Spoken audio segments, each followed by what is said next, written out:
então vamos o presidente Geraldo Alckmin, o vice-presidente Geraldo Alckmin, o plenária. Ele disse ontem, ele disse que não bulisse. Você buliu, assanhou. Essa menina, quando se assanha, ela faz sucesso, ela dá um show. Não, não foi isso que ele disse. O que ele disse, né, é que o mercado é estressadinho, tá? É estressado, e que o dólar subiu na semana passada sem qualquer motivo. Para Alckmin, a tendência é que a moeda norte-americana continue em queda. Para especialistas, no entanto, o dólar subiu por conta dos ataques de Lula Campos Neto, presidente do Banco Central brasileiro, em diversas entrevistas e eventos. E segundo uma pesquisa da Quest, divulgada hoje, apenas 34% dos brasileiros havia ouvido falar dos ataques de Lula Campos Neto. O mesmo levantamento indicou que a aprovação de Lula subiu para 54%, enquanto o índice de reprovação ao governo caiu 43%. Bruno Musa, os números são com você. Entendeu? É o povo ter ouvido falar ou não do discurso do Lula que sobe ou desce o dólar. Por exemplo, é a conversa da feira, né? É aquela conversa da feira. Do carro da pamonha. É o carro da pamonha passando na porta da sua casa. Só porque ele não falou que o Lula falou mal do Campos Neto, o dólar coisa. É mais ou menos isso aí. Bom, vamos lá. Esse é um discurso muito claro, alinhado a um discurso petista, né? O Alckmin falou que não ia voltar à cena do crime, ele incorporou o discurso, não é nem discurso de PSDB, centro-esquerda, é um discurso mudou petista. Esse discurso. Ele falou que vão voltar à cena do crime. A única coisa que ele fez é falar, não, agora deixa, eu vou junto. Ele vai junto à cena do... Eu vou junto, É verdade. Pelo menos agora eu vou junto. Não me deixe só. Mas ele que sempre foi um cara... centro-esquerda, né? Quando você está em cima do muro e cai para um lado, ele sempre cai para o lado da esquerda. Mas, de qualquer maneira, esse discurso ele é um discurso bem, digamos, petista, bem radical da esquerda, né? Em demonizar o mercado, em falar que a culpa é do mercado, que a culpa é de... E, afinal de contas, quem é esse mercado? Né? Você nunca traduz em alguém. Então, quando você culpa alguém que é um ente abstrato, o tal do mercado, fica fácil você apontar o dedo. Só que o mercado somos todos nós, como eu sempre falo. Somos cada um de nós que pode investir R$10, R$20, não importa. O mercado, ele vai antecipar o que vai chegar na rua, na economia real, lá na ponta final, para todos, independente da classe social. Então, quando ele embute um risco maior no país, por conta dos discursos radicais do Lula e dos gastos exagerados frente à receita, além de, obviamente, subir os impostos nos níveis que estão estrangulando tanto as pessoas físicas como as empresas no Brasil, o dólar vai desvalorizar porque o Brasil se torna mais endividado. Um país mais endividado tem uma moeda que vale menos. Uma moeda que vale menos traz uma inflação maior, que prejudica os mais pobres. Ou seja, é tudo uma sequência tão clara que não adianta mais eles ficarem demonizando o tal do mercado. O mercado quer especular contra a gente. Isso é um discurso, uma narrativa. Como, sei lá, minha filha de 3 anos tenta mentir pra mim porque ela quer comer um chocolate e tal hora que ela não pode. Então você culpa os terceiros, não, pai, é que eu tô com muita fome. Sabe aqueles discursos de criancinha que faziam sentido nos anos 80 e nos anos 90 e que hoje já não fazem mais. Eu acho que ainda tem muita gente que cai nisso. Mas eu tava vendo uma pesquisa interessante que, apesar de eu achar que tem bastante gente que cai, vem diminuindo. 34%, só pesquisa acho que da Quest, eu também não sei da relevância disso, 34% dos brasileiros ouviram essa briga do Lula com o Banco Central. Ou seja, 34% é um percentual pequeno ainda da população como um todo que ouviu. E dos que ouviram, com certeza um monte não entende a tecnicidade por trás disso e como isso impacta a vida deles. Então eu volto naquilo que a gente falou essa semana toda. A gente precisa fazer com que essa discussão chegue na base da sociedade e o Joãozinho e a Mariazinha lá entendam que o que o mercado replica é ele que vai pagar essa conta. E quem está traduzindo essa alta do dólar frente ao real, que bateu 5,70, agora está 5,45, a pior bolsa do mundo, que a gente vem vendo desde abril, são falas do próprio governo que diz defender os mais pobres. Não é tudo uma narrativa mentirosa e quem paga a conta somos todos nós. Mas, professor, os irmãos Wesley, em 2002, eles eram os mais pobres entre os açougueiros, não eram? Sim.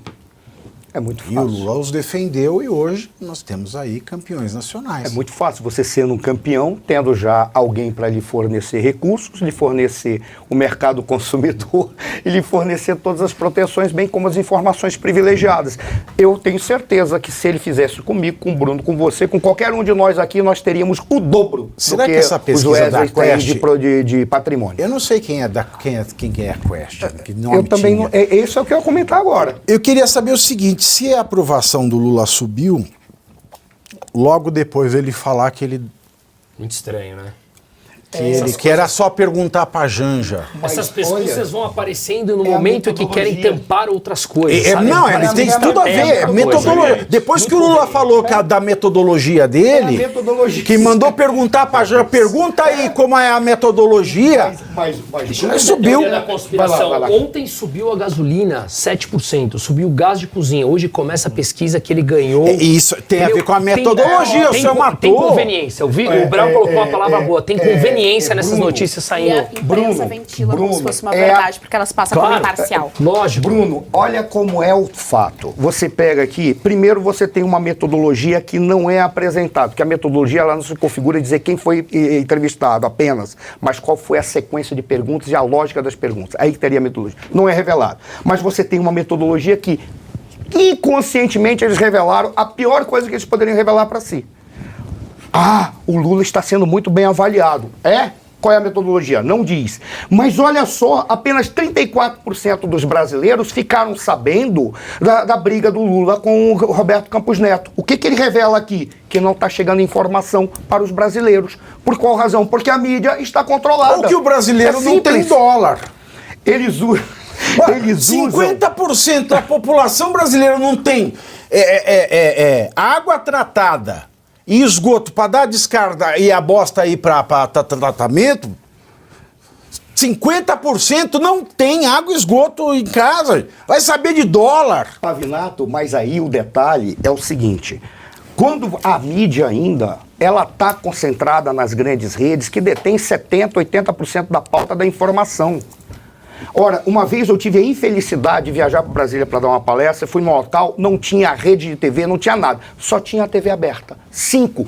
É um lixo a programação da TV aberta, que eu não assistia mais. Quando eu vi aquilo, aí você pega uma TV aberta, tem uma programação que é um lixo, não serve para nada, e você vai ver as redes de notícia. A rede de notícia que pauta as notícias está dizendo que o Lula é santo, que o Lula ele não foi descondenado, ele não deve mais nada para a justiça, que o Lula não briga com ninguém, que o Lula está viajando para conversar com isso, que o Lula vai ser mediador da guerra da Ucrânia. É só isso. A pessoa que sai de casa 4 horas para ir voltar para trabalhar, quando ela chega, ela só pega um pedacinho da notícia e é exatamente do único canal que funciona com aquela porcaria daquela antena que pega no bairro. É o famoso fala Canal o que é. 5, Canal 5. Entra com 5 e povo de 4. Ô, Vitor Brown, será que o Geraldo falou isso por excesso de Alckmin?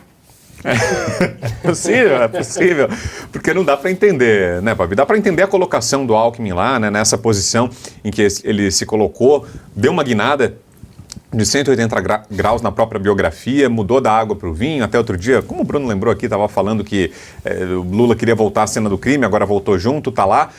Mas até daria para entender isso se fosse um cálculo político, uma estratégia. Olha, vai ficar ali na posição de vice-presidente, quem sabe num eventual impeachment ou, contando com um fator biológico, assuma um dia a presidência da República, porque com voto não chegaria lá de jeito nenhum, mas quem sabe, por uma questão estratégica, decidiu se colocar nessa cadeira porque seria interessante para ele, conveniente no futuro. Agora, ele está se prestando a um papel muito mais baixo do que isso, né? Não está ali só no aquecimento, no banco de reservas, esperando a vacância da presidência da República. Ele está se comportando como um porta-voz petista, né? Está reproduzindo o discurso mais rasteiro, mais vazio dos militantes petistas, que o mercado está estressado. Isso você esperaria que viesse da boca, por exemplo, da presidente do PT, a Gleisi Hoffmann, mas o Alckmin com o estofo que tem, com a história que tem, o conhecimento que tem, o que é importante, né? Porque não é alguém que diz da boca para fora ou porque não tem muitas condições, não tem muita intelectualidade. O Alckmin foi governador de São Paulo, você imagina que ele saiba que isso aqui não procede. O Bruno explicou muito bem aqui as razões econômicas para isso, não é que o mercado está estressado. E o Alckmin muito possivelmente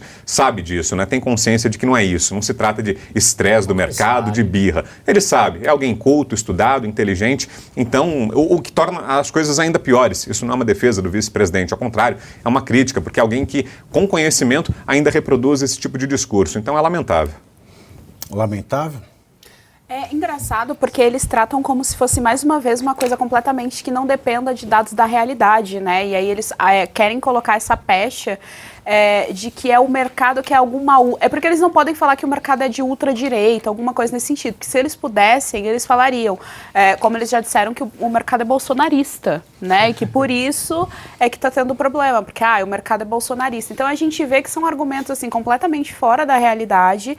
Campos Neto quer ser ministro do Exatamente. Campos Neto que vem de uma família de economistas, assim, ele não está vendo do nada, o cara tem uma tradição, ele está estudando, a família estuda aquilo há anos, há décadas, e então tem uma tradição em cima daquilo dali, não é tirado do absoluto nada, não é assim que as coisas se comportam, e ainda assim eles tratam como se o mercado fosse, realmente assim, como se o mercado tivesse um viés político, é porque eles são acostumados a ter cargos técnicos com viés político, então eles olham para o mercado com essa perspectiva.